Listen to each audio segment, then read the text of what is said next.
This is glorious, what is being described as this restoration. And how can I come to know that it's true? Well, by their fruits you shall know them. And there was a fruit of Christ and his church and this newly called prophet, Joseph Smith. It's called the Book of Mormon. We just spent a year studying it. Hope you haven't forgotten yet. But notice this from the 5th paragraph. We further witness that Joseph Smith was given the gift and power of God to translate an ancient record, the Book of Mormon, another testament of Jesus Christ, again, grounded in him. He's the anchor. He's the chief cornerstone. This book witnesses of him, and it's given to us by God, God's gift to us, translated by God's power granted to Joseph Smith. This is an ancient record, not simply 19th century fan fiction. This is evidence of God's hand in the lives of his children in the new world, just as the Bible is the same evidence of God's hand among his children in the old. To see these two books of Scripture become one in our hand, as Ezekiel prophesied, that's part of the restoration of all things as well. In fact, keep reading in this paragraph. Pages of this sacred text include an account of the personal ministry of Jesus Christ among people in the Western Hemisphere, soon after his resurrection.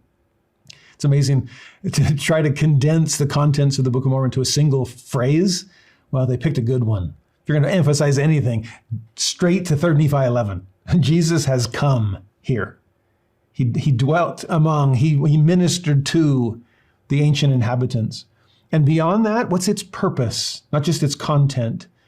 It teaches of life's purpose and explains the doctrine of Christ, which is central to that purpose. Wouldn't you like a manual to help you get you through mortality? Wouldn't you like a book that clearly explains the purpose of life? Why am I here? What am I supposed to do? How do I win this game? In fact, how do I play it at all? The Book of Mormon will teach you that, as will the Doctrine and Covenants this year you're about to see. It will explain the doctrine of Christ, faith and repentance and baptism and the gift of the Holy Ghost and enduring to the end. All of those steps that bring us back to God are spelled out clearly and compellingly in the pages of the Book of Mormon. And then this paragraph ends as a companion scripture to the Bible. And that's important too. Companion, not competition. The Book of Mormon testifies that all human beings are sons and daughters of a loving Father in heaven. That's where we started this proclamation. How did we come to know that? Through the restoration. We'd lost that knowledge, that clear knowledge in the apostasy. It's come back through the restoration. It's spelled out for you in the Book of Mormon. God loves us. He has a plan for us, all of us.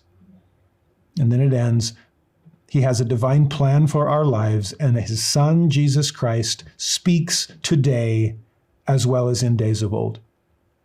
That's the Book of Mormon's keystone role in the restoration. That's what gives us a chance to come to know for ourselves everything else that we are proclaiming to the world in this proclamation. Do you know the Book of Mormon's true? Let me ask it differently. Does the Book of Mormon work in teaching you of Jesus, of explaining his plan, of helping you feel the love of God?